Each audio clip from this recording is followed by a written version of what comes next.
तो हेलो बच्चों, आज हम लोग पढ़ेंगे इलेक्ट्रोमैग्नेटिक इंडक्शन के बारे में। ठीक है, ये नया चैप्टर है इलेक्ट्रोमैग्नेटिक इंडक्शन। इससे पहले हमने डिस्कस कर लिया है magnetic field due to current carrying conductor. ठीक है, तो इससे पहले जो चैप्टर हमने पढ़ा था उसमें ये पढ़ा था कि अगर कोई वायर है और उसमें अगर करंट फ्लो कर रहा है तो उसके कारण हम लोग देखते थे कि अगर कोई वायर उसमें अगर करंट फ्लो कराएंगे तो वो अपने चारों ओर एक मैग्नेटिक फील्ड बनाता था। ठीक है, लेकिन इलेक्ट्रोमैग्नेटिक इंडक्शन में ठीक उसका उल्टा होगा। इलेक्ट्रोमैग्नेटिक इंडक्शन में क्या करेंगे हम लोग कि हम लोग मैग्नेटिक फील्ड से करंट बनाएंगे। इससे पहले वाले चैप्टर में हमने पढ़ा था कि करंट से मैग्नेटिक फील्ड बन रहा था, लेकिन इलेक्ट्रोमैग्नेटिक इंडक्शन में हम लोग पढ़ेंगे कि भाई मैग्नेटिक फील्ड से हमको करंट बनाना है। तो देखिए मैग्नेटिक फील्ड से किस तरीके से करंट बनेगा, इससे एक पूरा पूरा चैप्टर ही हम लोग पूरा स्टडी करेंगे। तो बात करते हैं इलेक्ट्रोमैग्नेटिक इंडक्शन।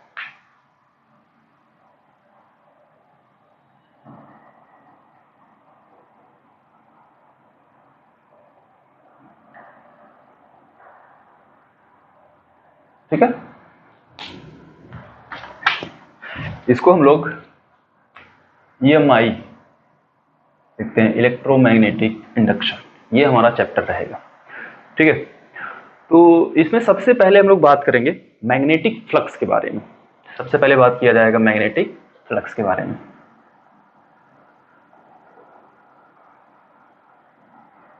तो देखिए बालक, मैग्नेटिक फ्लक्स क्या होता है, इसको हम phi से डिनोट करेंगे मैग्नेटिक फ्लक्स को। तो देखिए सबसे पहले डिस्कस करते हैं कि मैग्नेटिक फ्लक्स हमारा होता क्या है। तो मैग्नेटिक फ्लक्स जानने से पहले आप इलेक्ट्रिक फ्लक्स के बारे में जानते होंगे। तो इलेक्ट्रिक फ्लक्स आप पढ़े होंगे कि भाई किसी भी क्लोज सरफेस से जितने भी number of electric field lines pass करते हैं उसको लोग बोलते थे electric flux. Same magnetic flux के बारे में सेम कंसेप्ट रहेगा कि किसी भी सरफेस से जितने भी number of magnetic field lines pass करेंगी उसको क्या बोला जाएगा हमारा भाई मैग्नेटिक फ्लक्स बोला जाएगा। तो किसी भी सरफेस से जितने भी number of magnetic field lines pass करेंगी उसको हम लोग बोलेंगे मैग्नेटिक फ्लक्स। ठीक है, तो हम मान लेते हैं कि हमारे पास भाई एक इस तरीके का एक सरफेस है। ठीक है, यहाँ पे इस तरीके से मैग्नेटिक फील्ड लाइंस कुछ पास कर रही हैं। ठीक है, सपोज करते हैं मैग्नेटिक फील्ड कितना है, B है। ठीक है, तो मैग्नेटिक फील्ड लाइंस पास कर रही हैं। ठीक है, किसी इस डायरेक्शन में, और ये हमारा एक सरफेस दिया गया है। एक सरफेस है S लेते हैं, ये हमारा सरफेस है। ठीक है, तो इस सरफेस से जितने भी number of magnetic flux pass करेंगे वो हमारा क्या हो जाएगा, मैग्नेटिक फ्लक्स होगा। तो इसको जानने से पहले हम लोग इससे पहले हम एरिया वेक्टर के बारे में पढ़े थे। तो एरिया वेक्टर को फिर से देखते हैं क्या होता है, समझते हैं क्या होता है। तो देखिए एरिया वेक्टर को थोड़ा सा फिर से डिस्कस करते हैं। मान लेते हैं अगर हमारे पास एक कैसा भी इस तरीके का अगर एक सरफेस है, ठीक है, और इसका एरिया वेक्टर अगर हमको निकालना है तो जो एरिया वेक्टर होता है, आपको पता है कि एरिया हमारा एक स्केलर क्वांटिटी होता है, लेकिन हमने यहाँ नाम दिया है इसको एरिया वेक्टर। मतलब जाहिर सी बात है अगर वेक्टर नाम दे दिया है तो इसमें डायरेक्शन भी अब आ गया होगा। तो इस एरिया वेक्टर का डायरेक्शन देखिए क्या होता है। एरिया वेक्टर का डायरेक्शन हमेशा सरफेस के परपेंडिकुलर डायरेक्शन में होता है। ठीक है, तो अगर ये हमारा सरफेस इसके परपेंडिकुलर आउटवर्ड डायरेक्शन में, ये रहा, मैं बोर्ड पे आपको यहाँ दिखा रहा हूँ, ये होगा एरिया वेक्टर। तो एरिया वेक्टर ध्यान रखेंगे आप कि जो एरिया वेक्टर होता है वो हमेशा सरफेस के परपेंडिकुलर होता है। ठीक है, तो हम क्या करेंगे, अच्छा हमको इसका एरिया तो गिवन है नहीं, हम क्या करेंगे इसका एक छोटा सा पार्ट कट करेंगे और सपोज करेंगे भाई इसका एरिया DA, बहुत स्मॉल एरिया DA, और इसके सरफेस और इसका जो एरिया वेक्टर होगा इसके परपेंडिकुलर होगा कहीं इस डायरेक्शन में। मान लेते हैं ये रहा एरिया वेक्टर DA। ठीक है, अब देखो ये मैग्नेटिक फील्ड से एरिया वेक्टर कुछ एंगल बना रहा है। कितना एंगल बना रहा है भाई, थीटा एंगल बना रहा है। जो एरिया वेक्टर है वो मैग्नेटिक फील्ड से थीटा एंगल बना रहा है। तो आगे देखिए क्या करेंगे हम लोग। तो जो हमारा फ्लक्स होगा, अगर हमने बहुत स्मॉल, इस सरफेस का बहुत स्मॉल पार्ट अगर कट किया हुआ है तो इसमें से बहुत small number of magnetic field lines pass करेंगे तो हमारा मैग्नेटिक फ्लक्स भी बहुत स्मॉल होगा। तो देखिए मैग्नेटिक फ्लक्स क्या लिखेंगे, मैग्नेटिक फ्लक्स बहुत स्मॉल होगा। तो देखिए बहुत small d phi b is equal to लिखेंगे b into DA cos theta. ठीक है, थीटा आपको पता है मैग्नेटिक फील्ड और एरिया वेक्टर के बीच का एंगल है। अच्छा अगर हमको टोटल सरफेस के लिए चाहिए तो इसको इंटीग्रेट करेंगे, तो इधर इंटीग्रेशन phi b, इधर लिखेंगे integration b DA cos theta. ठीक है, और अगर इसको और अच्छे से लिखा जाए तो phi b is equal to लिख सकते हैं इंटीग्रेशन, देखें तो vector b dot vector DA। ठीक है। यहाँ पे मैग्नेटिक फील्ड और एरिया वेक्टर का डॉट मल्टीप्लीकेशन होता है, क्योंकि आप पढ़े होंगे कभी कि भाई vector A dot vector B is equal to A B cos theta होता है। तो ए बी कॉस थीटा को अगर ए डॉट बी लिख सकते हैं, तो similarly B D A cos theta को हम लोग vector B dot vector D A लिख सकते हैं। ठीक है। हालांकि हमने बहुत स्मॉल पार्ट लिया है इसका एरिया का, क्योंकि हमको इसका सरफेस का एरिया पता नहीं था। ठीक है, गिवन नहीं है हमको यहाँ पे। अच्छा, तो आगे चलते हैं, थोड़ा इसका यूनिट की बात कर लेते हैं। तो यूनिट देखिए मैग्नेटिक फ्लक्स का क्या होगा, अगर मैं यूनिट की बात करूं तो देखिए मैग्नेटिक फील्ड का यूनिट यहाँ पे टेस्ला होता है, एरिया का मीटर स्क्वायर होता है, तो इसका यूनिट होगा टेस्ला मीटर स्क्वायर, और इसी को बोला जाता है वेबर। ठीक है, इसी को क्या बोलेंगे, वेबर। तो मैग्नेटिक फ्लक्स का जो यूनिट होगा वो हमारा वेबर होगा। अच्छा, वेबर का मैग्नेटिक फ्लक्स को एक यूनिट और लिख सकते हैं, एक मैक्सवेल भी इसका एक यूनिट होता है। तो देखिए 1 वेबर इज इक्वल टू होता है 10⁸ मैक्सवेल। मैग्नेटिक फ्लक्स का यूनिट मैक्सवेल भी होता है, और 1 वेबर में हमारा 10⁸ मैक्सवेल होता है। ठीक है, फिलहाल हमारा जो SI यूनिट है आप मैक्सवेल याद रखें, सॉरी वेबर याद रखेंगे कि हमारा जो मैग्नेटिक फ्लक्स का जो यूनिट होता है वो वेबर होगा। ठीक, चलिए अब आगे डिस्कस करेंगे हम लोग। अगर हमको इसका एरिया गिवन रहे तब क्या होगा। ठीक है, अगर गिवन एरिया की अगर हम बात करें या गिवन सरफेस की बात करें, जो भी हमको एरिया मतलब बस पता होना चाहिए, तो उसके लिए अगर हम इसका मैग्नेटिक फ्लक्स अगर निकालना चाहें तब देखिए क्या होगा।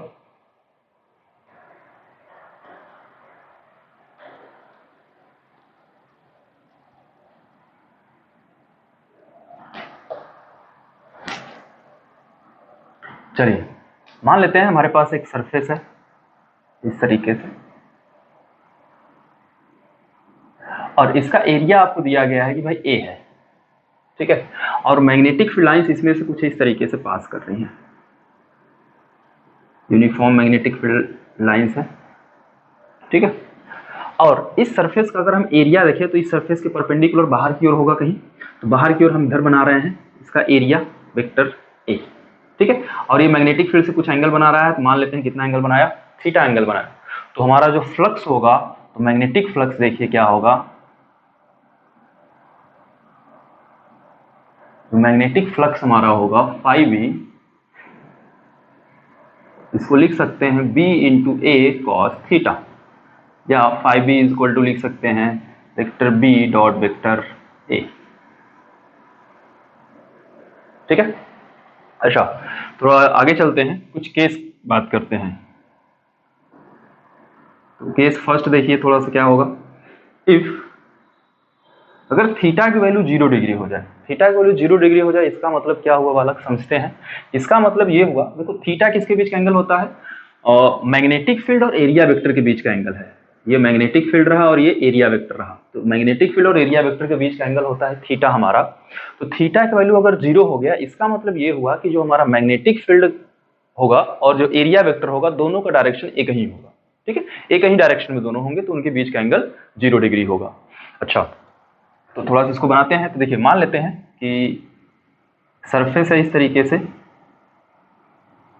ठीक है, और इसका एरिया, सरफेस हमारा इस तरीके से है, आप ध्यान रखेंगे सरफेस हमारा कुछ इस तरीके से है, तो इसका एरिया वेक्टर हमेशा बाहर की ओर इधर होगा, और मैग्नेटिक फील्ड भी उसी डायरेक्शन में है। ठीक है, ये मैग्नेटिक फील्ड लाइंस है, ये भी उसी डायरेक्शन में जा रही है जिस डायरेक्शन में हमारा एरिया वेक्टर है। तो यहाँ पे देखेंगे आप, तो एरिया वेक्टर और मैग्नेटिक फील्ड दोनों एक दूसरे के पैरेलल है, तभी तो 0 डिग्री होगा इनके बीच का एंगल। तब देखते हैं फ्लक्स हमारा कितना होगा। तो फ्लक्स देखिए क्या होगा, यहाँ पे phi b is equal to लिखेंगे बी ए कॉस 0 डिग्री, और कॉस 0 की वैल्यू आपको पता है 1 होता है, तो b इंटू ए, ये हमारा फ्लक्स होगा। अच्छा, ये इस केस में हमारा जो फ्लक्स होता है, मैग्नेटिक फ्लक्स जो होता है, ये मैक्सिमम होता है। ठीक है, ये हमारा मैक्सिमम फ्लक्स होगा। ठीक है, ऐसे ही बात करते हैं, इसको हटाते हैं।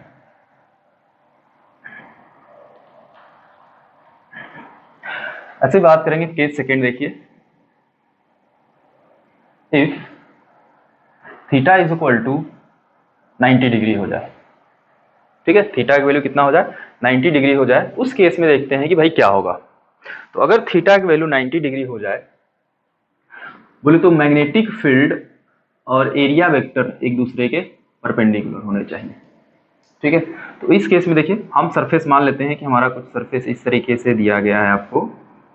अब ये सरफेस हमारा ऐसे है, ठीक है, और मैग्नेटिक फील्ड लाइंस कुछ इस तरीके से दिया गया है। अब सरफेस हमारा इस तरीके से, जाहिर सी बात है एरिया वेक्टर हमेशा सरफेस परपेंडिकुलर ऊपर की ओर होगा। ये रहा हमारा एरिया वेक्टर ए। तो इस केस में अगर आप देखेंगे तो मैग्नेटिक फील्ड और एरिया वेक्टर के बीच का जो एंगल है वो 90 डिग्री है। तो इस केस में देखिए जो हमारा फ्लक्स होगा तो phi B is equal to लिखेंगे हम लोग बी ए कॉस 90। अब कॉस 90 की वैल्यू होता है 0, इसलिए पूरा टर्म क्या हो जाएगा, 0 हो जाएगा। तो इस केस में हमारा जो फ्लक्स होगा, मैग्नेटिक फ्लक्स जो होगा वो 0 होगा। क्यों होगा भाई, क्योंकि अब अगर सरफेस हमारा इस तरीके से हो गया तो इसमें से एक भी मैग्नेटिक फील्ड लाइंस पास नहीं करेंगे इस सरफेस से, ठीक है। इस वजह से हमारा जो मैग्नेटिक फ्लक्स आता है वो 0 आता है, ठीक है।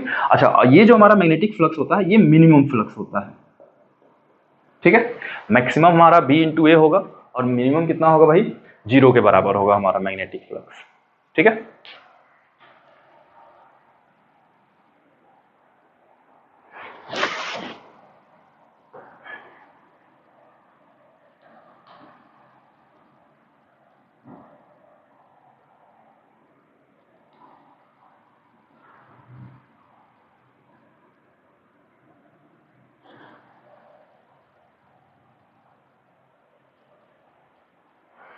चलिए आगे बात करते हैं हम लोग। मैग्नेटिक फ्लक्स के बारे में जान लिया हमने कि मैग्नेटिक फ्लक्स क्या होता है, कैसे ये काम करता है, सारा चीज़ हमने मैग्नेटिक फ्लक्स के बारे में देखा, ठीक है। आगे बात करेंगे हम लोग। अब एक एक्सपेरिमेंट पढ़ेंगे हम लोग जो फैराडे ने एक्सपेरिमेंट किया था। यहीं से हमको पता चला कि भाई अगर कहीं भी अगर मैग्नेटिक फील्ड से करंट कैसे बनाना है, ये फैराडे ने एक्सपेरिमेंट किया, तो उसी से हमको पता चला कि भाई मैग्नेटिक फील्ड से कैसे करंट बनाना है, ठीक है। तो हम फैराडे एक्सपेरिमेंट देखते हैं यहाँ पे क्या होगा। फैराडे एक्सपेरिमेंट, तो सबसे पहले देखते हैं फैराडे एक्सपेरिमेंट।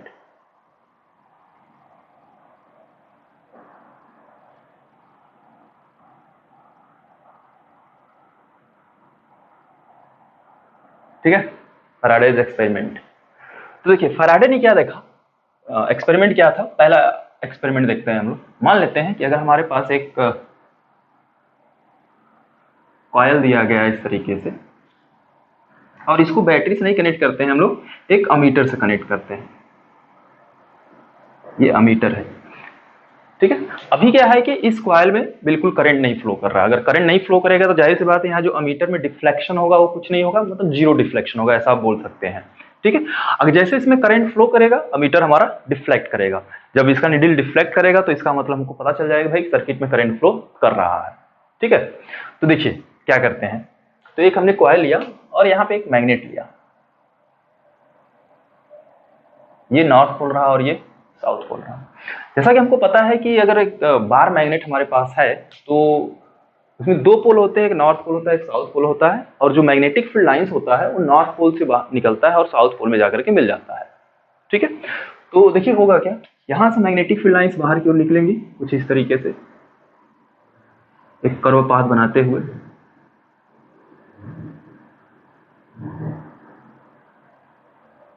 ठीक है, कुछ इस तरीके से। तो देखिए अगर ये मैग्नेटिक फील्ड लाइंस यहाँ से निकल रही है ऐसे घूमते हुए आगे साउथ पोल मिलेंगी। जब नॉर्थ पोल से मैग्नेटिक फील्ड लाइंस निकली हैं तो कुछ ना कुछ मैग्नेटिक फील्ड लाइंस हैं जो कि इस कॉइल के अंदर से होकर गई हैं या इस लूप के अंदर से पास की हैं, ठीक है। लेकिन अभी जो हमारा केस 1 लेते हैं, यहाँ पे पहले बात किए हैं, तो इस समय ये हमारा जो मैग्नेट है ये रेस्ट में है, ठीक है। अगर इस समय अगर ये रेस्ट में है तो इस कॉइल के अंदर कांस्टेंट मैग्नेटिक फील्ड लाइंस पास कर रही हैं, ठीक है। बोले तो अगर constant magnetic field lines pass करेंगी तो जाहिर सी बात है इसका फ्लक्स भी क्या होगा, कांस्टेंट होगा। बोले तो मैग्नेटिक फ्लक्स भी क्या होगा, कांस्टेंट होगा इस कॉइल के अंदर, ठीक है। आगे चलते हैं। अब हम क्या करते हैं, इस बार मैग्नेट को पकड़ के इस लूप के पास ले जाते हैं, ठीक है। जब लूप के पास ले जाएंगे तब देखिए क्या होता है। थोड़ा सा यहां बना लेते हैं डायग्राम और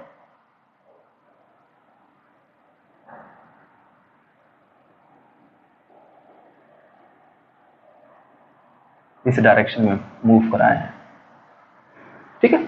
जब लूप के पास लेके जाएंगे तो हम इन्हें ये देखा भाई, या आप ये समझ सकते हैं कि इस लूप के अंदर से ज्यादा मैग्नेटिक फील्ड लाइंस पास करेंगी पहले के रिस्पेक्ट में, अगर ये दूसरा डायग्राम है तो, ठीक है। देखिए पहले कुछ कम मैग्नेटिक फील्ड लाइंस पास कर रही थी, लेकिन जैसे हम इस मैग्नेट को इस लूप के पास लेके गए, इसमें से मैग्नेटिक फील्ड लाइंस इस कॉइल के अंदर इंक्रीज कर गई। ठीक है, मैग्नेटिक फील्ड लाइंस इंक्रीज कर गई, या हम ये बोल सकते हैं कि भाई इस कॉइल के अंदर मैग्नेटिक फ्लक्स में इंक्रीज हो गया। ये भी तो बोल सकते हैं, क्योंकि फ्लक्स हमने पढ़ा भी मैग्नेटिक फ्लक्स की भाई होता है B into A cos theta के बराबर होता है। तो अगर मैग्नेटिक फील्ड में अगर हम चेंज करते हैं तो जाहिर सी बात है उसके फ्लक्स में चेंज होगा, मैग्नेटिक फ्लक्स में चेंज होगा। तो जैसे ही इस बार मैग्नेट को इस लूप के पास ले जाएंगे हम लोग, तो इसके मैग्नेटिक फील्ड में चेंज होगा। ऐसा भी बोल सकते हैं, इंक्रीज कर रहा है तो बोलो चेंज हो रहा है, मैग्नेटिक फील्ड में चेंज हो रहा है तो इसके फ्लक्स में चेंज होगा। तो जैसे जैसे मूव कराते जाएंगे इसके अंदर, तो इसके अंदर मैग्नेटिक फील्ड लाइंस जो है वो इंक्रीज करते जाएंगे। अगर मैग्नेटिक फील्ड लाइंस इंक्रीज करेंगी तो इसके अंदर मैग्नेटिक फ्लक्स भी क्या करेगा, इंक्रीज करेगा। या हम ये बोल सकते हैं कि भाई इस कॉइल के अंदर मैग्नेटिक फ्लक्स में चेंज होगा। हाँ, जब हमने ये देखा कि जब इस बार मैग्नेट इसको पास लेके जा रहे थे तो इसके अंदर मैग्नेटिक फील्ड में चेंज हो रहा था, मैग्नेटिक फील्ड में चेंज होगा तो जाहिर सी बात है इसके मैग्नेटिक फ्लक्स में चेंज होगा। और अगर मैग्नेटिक फ्लक्स में इस कॉइल के अंदर अगर चेंज हुआ तो हमने ये देखा कि ये एमीटर हमारा डिफ्लेक्ट करने लगा। इसका मतलब ये हुआ कि भाई सर्किट में करंट फ्लो करने लगा। ठीक है, अच्छा, अब इसको जैसे यहां तक लेके आए, रोक दिए। जब हमने इसको यहाँ पे रोक दिया तो ये देखा कि भाई फिर से मीटर में डिफ्लेक्शन बिल्कुल जीरो हो गया, मतलब कोई डिफ्लेक्शन नहीं हुआ। इसका मतलब हुआ कि सर्किट में करंट जीरो हो गया। ठीक है, एक केस और लेते हैं। एक बार क्या करते हैं, इस बार मैग्नेट को दूर लेके जाते हैं। तो मैं इसी के नीचे तीसरा डायग्राम बनाता हूं, थर्ड।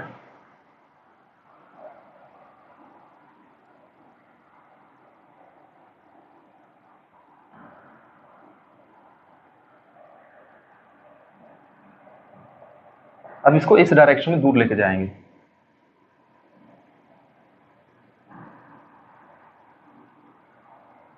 जब दूर लेके हम इस बार मैग्नेट को धीरे धीरे अगर दूर लेके जाएंगे इस कॉइल से, जाहिर सी बात है इस कॉइल के अंदर मैग्नेटिक फील्ड क्या करेंगे भैया, अब डिक्रीज करना शुरू करेंगे। मैग्नेटिक फील्ड लाइंस कम से कम पास करेंगे अब, तो जाहिर सी बात है इसका फ्लक्स भी क्या होगा, डिक्रीज करेगा। या हम ये बोल सकते हैं कि जब इस बार मैग्नेट को दूर लेकर के जाएंगे तो इस कॉइल के अंदर मैग्नेटिक फील्ड में चेंज होगा, और अगर मैग्नेटिक फील्ड में चेंज होगा तो इसके अंदर मैग्नेटिक फ्लक्स में चेंज होगा। और जैसे ही इस कॉइल के अंदर मैग्नेटिक फ्लक्स में चेंज होगा, हमने ये देखा कि फिर से यहाँ पे डिफ्लेक्शन होने लगा। इसका मतलब ये हुआ यहां से फैराडे ने एक भाई लॉ बनाया। यहां से दो लॉ बनाया उन्होंने। पहला लॉ उन्होंने ये बताया कि भाई अगर किसी भी कॉइल के अंदर अगर हम उसके मैग्नेटिक फील्ड में चेंज करें या उसके मैग्नेटिक फ्लक्स में चेंज करें, तो मैं मैग्नेटिक फ्लक्स लेके चल रहा हूं, तो किसी भी कॉइल के अगर मैग्नेटिक फ्लक्स में अगर हम चेंज करते हैं तो उस कॉइल के अंदर एक ईएमएफ इंड्यूस्ड होता है। अगर ईएमएफ इंड्यूस्ड होगा तो जाहिर सी बात है उसमें करंट इंड्यूस्ड होगा। ठीक है, तो हमने यहां देखा कि भाई मैग्नेटिक फील्ड से किस तरीके से करंट इंड्यूस्ड हो रहा है। ठीक है, तो पहला भाई लॉ उन्होंने ये बताया कि अगर किसी भी कॉइल के अगर मैग्नेटिक फ्लक्स में अगर हम चेंज करेंगे तो उस कॉइल के अंदर एक ईएमएफ इंड्यूस्ड होगा। अगर ईएमएफ इंड्यूस्ड होगा तो उसमें एक करंट भी इंड्यूस्ड होगा। ठीक है, तो इस तरीके से हमने किसी भी कॉइल के अंदर मैग्नेटिक फ्लक्स में चेंज करके उसके अंदर हमने एक ईएमएफ इंड्यूस्ड कर दिया। ईएमएफ इंड्यूस्ड कर देंगे तो इसका मतलब ये होगा कि भाई उसमें करंट भी इंड्यूस्ड होगा। ठीक है, ये पहला बताया। दूसरी केस की बात करते हैं। दूसरा देखिए, दूसरा उन्होंने ये बताया, डायग्राम रहने देते हैं क्योंकि अभी हमको डायग्राम की आगे जरूरत पड़ेगा। देखिए,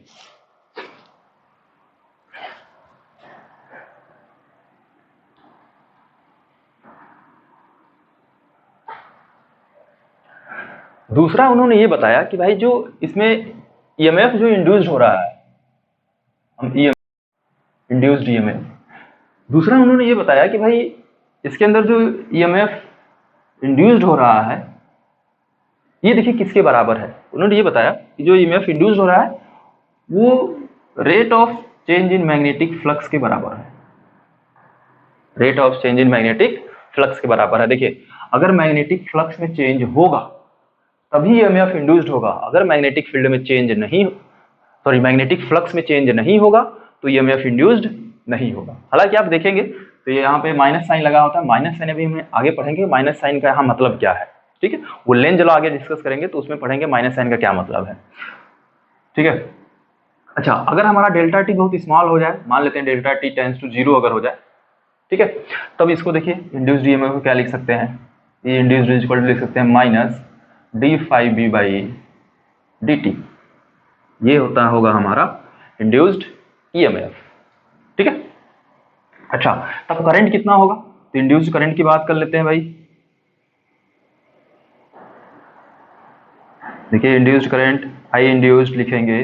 अब मान लेते हैं कि जो सर्किट है अगर उसका रेजिस्टेंस आर है, तो आप पढ़े हैं कि भाई I E current is equal to होगा E M F by resistance. तो ई इंड्यूस्ड कितना है, minus 1/r D phi B by D T. ठीक है, ये हो जाएगा हमारा इंड्यूस्ड करंट। ठीक है, चलिए आगे बात करते हैं हम लोग यहाँ पे कि भाई माइनस साइन का क्या मतलब है। इस माइनस साइन की बात करेंगे, इससे पहले आप इसको नोट कर लीजिए, फिर आगे में देखते हैं।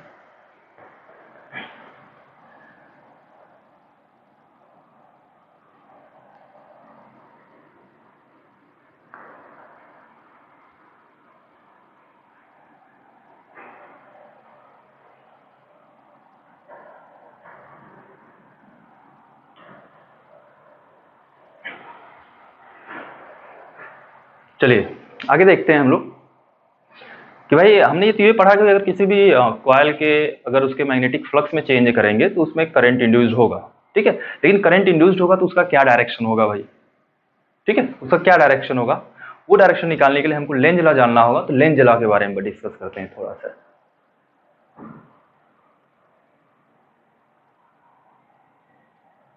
ठीक है, लेंज लॉ। तो देखिए लेंज लॉ क्या कहता है।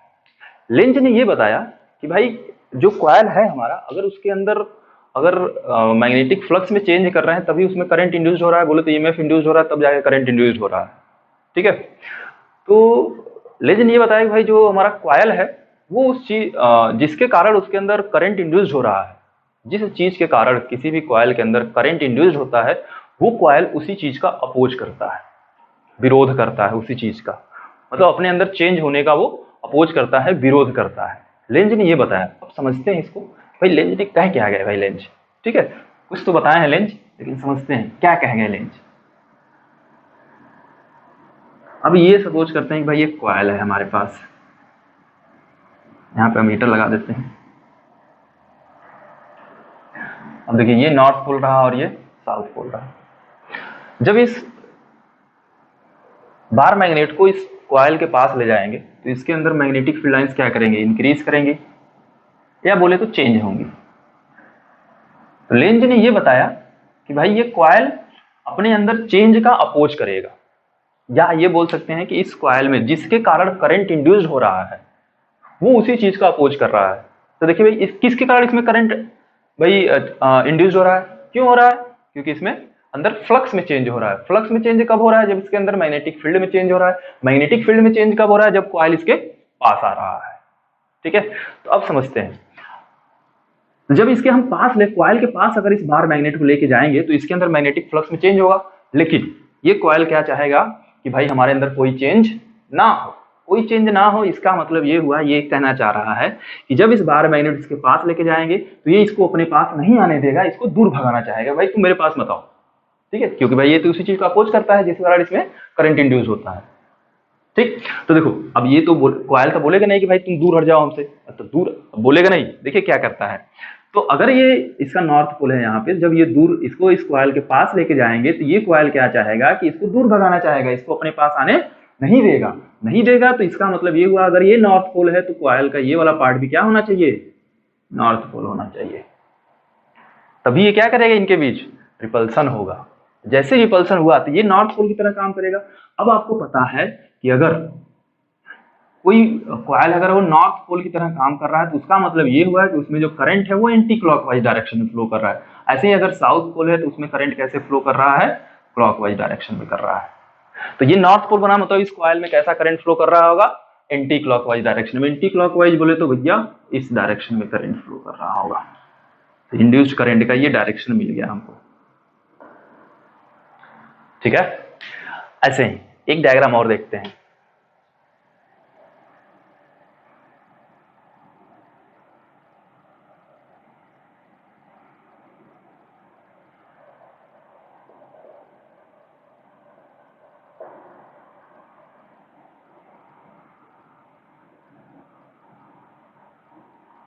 अब देखिए इस बार क्या करते हैं, इस बार मैग्नेट को पकड़ के दूर लेके जाते हैं।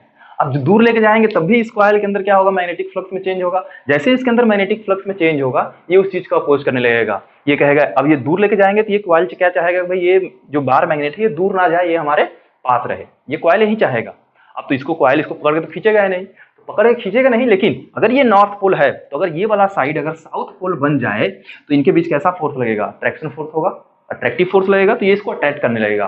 तो ये पोल कैसा होना चाहिए, साउथ पोल होना चाहिए, अगर इस कॉइल को दूर लेके जा रहे हैं तो। जैसे ये साउथ बना, इसमें करंट कैसा होना चाहिए, फिर क्लॉकवाइज डायरेक्शन में होना चाहिए। क्लॉकवाइज डायरेक्शन में होना चाहिए बोले तो इस डायरेक्शन में होना चाहिए। ये हो गया इंड्यूस्ड करंट का डायरेक्शन, ठीक है। तो वहां जो फॉर्मूला आप पढ़े होंगे इंड्यूस्ड ईएमएफ का, आप इंड्यूस्ड ईएमएफ का जो फॉर्मूला पढ़े हैं, यहाँ पे माइनस d∅dt पढ़े हैं आप, ठीक है। तो ये हमको ये बताता है, माइनस साइन देखिए यही बताता है कि इसके अंदर जो चेंज हो रहा है, ये मैग्नेटिक फ्लक्स में जो चेंज हो रहा है, ये इस चीज का अपोज करता है, इसी वजह से माइनस साइन लगता है यहाँ पे, ठीक है।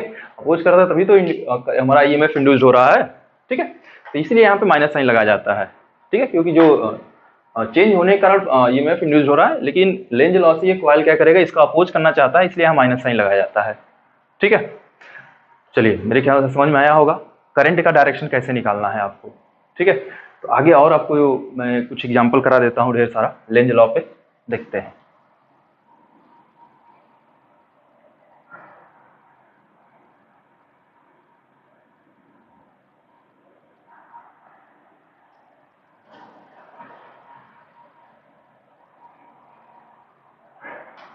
देखिए मान लेते हैं हमारे पास एक इस तरीके से सर्कुलर लूप है, इसमें मैग्नेटिक फील्ड इस डायरेक्शन में है,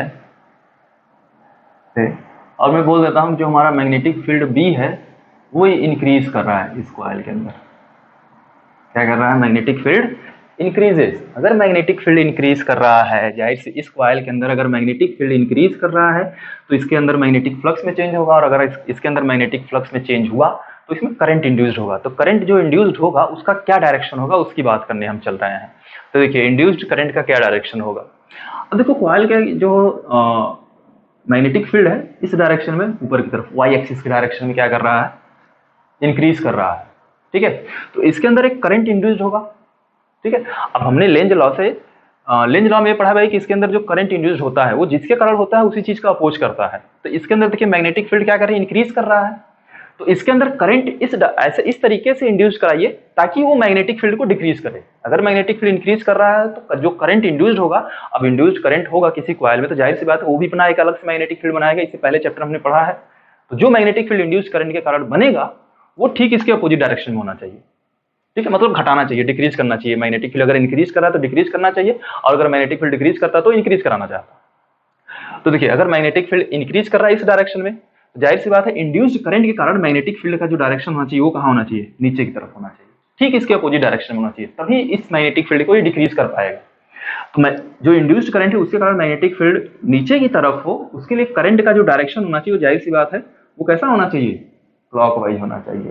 तो इसमें करंट अगर क्लॉकवाइज डायरेक्शन में अगर हम फ्लो करा दें तो इस इंड्यूस्ड करंट के कारण मैग्नेटिक फील्ड नीचे की तरफ हो जाएगा, जिसके कारण जो टोटल मैग्नेटिक फील्ड है हमारा वो डिक्रीज करने लगेगा, ठीक है। तो लेंज लॉ से जो इंड्यूस्ड करंट है वो क्या करेगा, इस मैग्नेटिक फील्ड को घटाना चाहेगा, कम करना चाहेगा, उसके लिए मैग्नेटिक फील्ड नीचे की तरफ होना चाहिए। तो इंड्यूस्ड करंट इस डायरेक्शन में आप फ्लो कराएंगे ताकि उसके कारण मैग्नेटिक फील्ड कहाँ आए, नीचे की तरफ आए, ठीक है।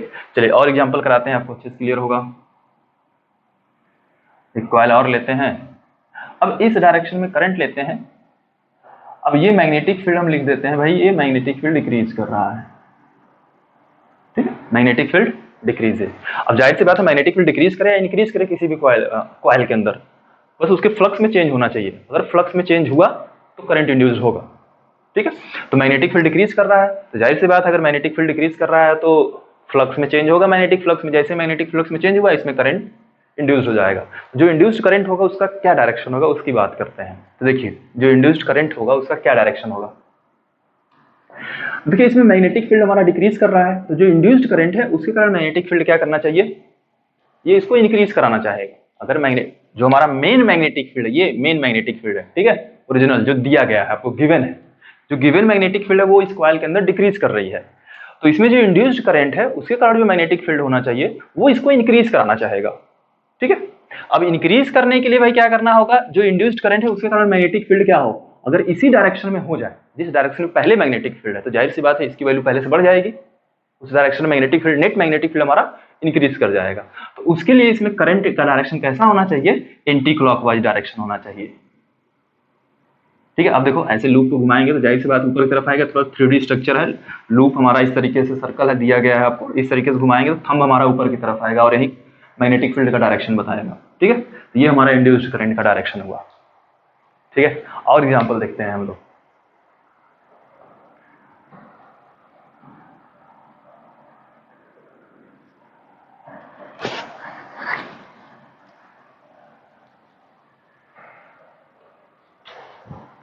चलिए अब एक लूप लेते हैं, एक सर्कुलर लूप लेते हैं, इसके अंदर मैग्नेटिक फील्ड इनवर्ड डायरेक्शन में दे दिया हूं इस लूप के अंदर,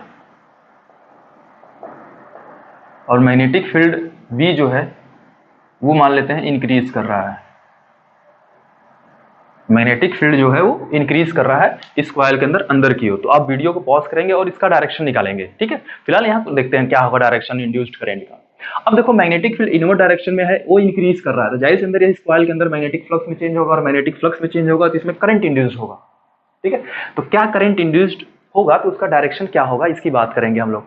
अब देखिए जो ये करंट, जो हमारा मैग्नेटिक फील्ड है वो अंदर की तरफ इनवर्ड डायरेक्शन में इंक्रीज कर रहा है, तो इस कॉइल में इस तरीके से करंट इंड्यूस कराइए जिसके कारण मैग्नेटिक फील्ड डिक्रीज करे, बोले तो इसके ठीक अपोजिट डायरेक्शन में हो, बोले तो बाहर की तरफ हो। अगर बाहर की तरफ होगा जाहिर सी बात है तभी तो मैग्नेटिक फील्ड इसका क्या करेगा, ये डिक्रीज करना चाहेगा। तो करंट इसमें अगर हम अपने देखिए करंट का डायरेक्शन निकालने के लिए हम लोग क्या, मैग्नेटिक फील्ड का डायरेक्शन निकालने के लिए हम लोग क्या करते थे, करंट डायरेक्शन पूरे फिंगर को घुमाइए ताकि हमारा थंब जो है बाहर की तरफ आए। तो करंट हम पूरे फिंगर को हम लोग अगर एंटी क्लॉकवाइज डायरेक्शन में अगर घुमा दे तो जो हमारा इसके इंड्यूस्ड करंट के कारण जो मैग्नेटिक फील्ड है वो बाहर की तरफ आ जाएगा, मतलब जो हमारा ओरिजिनल मैग्नेटिक फील्ड है उसके अपोजिट डायरेक्शन में आना चाहिए। तो ये होगा हमारा इंड्यूस्ड करंट का डायरेक्शन। ठीक है, अच्छा सेम क्वेश्चन एक बार और लेते हैं इसको।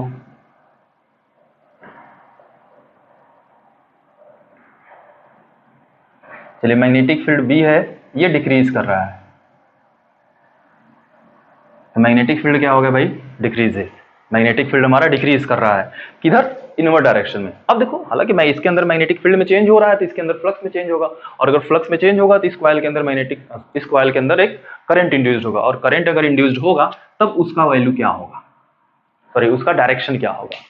तो डायरेक्शन देखने के लिए देखो अलग क्या करेंगे हम लोग, अब इसके अंदर मैग्नेटिक फील्ड हमारा डिक्रीज कर रहा है तो इसमें करंट इस तरीके से इंड्यूस कराइए ताकि इसके अंदर मैग्नेटिक फील्ड इंक्रीज कर जाए। अब मैग्नेटिक फील्ड इंक्रीज कब करेगा, जब जो डायरेक्शन ओरिजिनल डायरेक्शन है मैग्नेटिक फील्ड का, इंड्यूस्ड करंट के कारण भी मैग्नेटिक फील्ड अगर उसी डायरेक्शन में हो जाता है तो इसके अंदर टोटल मैग्नेटिक फील्ड क्या होगा, इंक्रीज कर जाएगा। तो उसके लिए क्या करना है, अब ये हमारा थंब क्या है, करंट मैग्नेटिक फील्ड का डायरेक्शन बताएगा, पूरा घुमाइए, ये हमको करंट डायरेक्शन बताएगा। ये सब कुछ हम लोग पहले वाले चैप्टर में कर चुके हैं, तो इसमें ज्यादा कंफ्यूजन नहीं होना चाहिए। तो अंदर की तरफ होगा तो करंट, देखो ये पूरा फिंगर जिधर घूम रहा है हमारा वही करंट डायरेक्शन होगा, तो इसमें क्लॉकवाइज अगर हम करंट को घुमा दें तो यही हमारा इंड्यूस्ड करंट का डायरेक्शन होगा। ठीक है,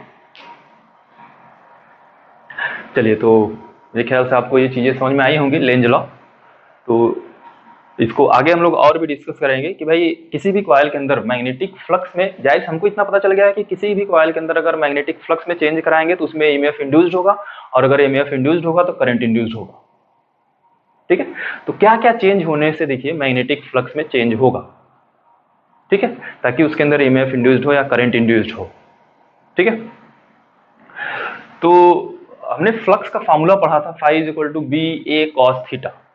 ठीक है, यहीं पढ़े थे, φ = BA cos थीटा। तो फ्लक्स में देखिए चेंज कब होगा, जब उसके मैग्नेटिक फील्ड में चेंज कराए, या फिर उसके एरिया में, लूप के एरिया में चेंज कराए, या फिर एंगल में चेंज कराए। इन तीन चीजों में अगर हम चेंज कराएंगे तो मैग्नेटिक फ्लक्स में चेंज होगा। ठीक है, तो कितना ईएमएफ इंड्यूस्ड होगा, किस केस में कितना करंट इंड्यूस्ड होगा, वो सारा कुछ जानेंगे लेकिन नेक्स्ट वीडियो में।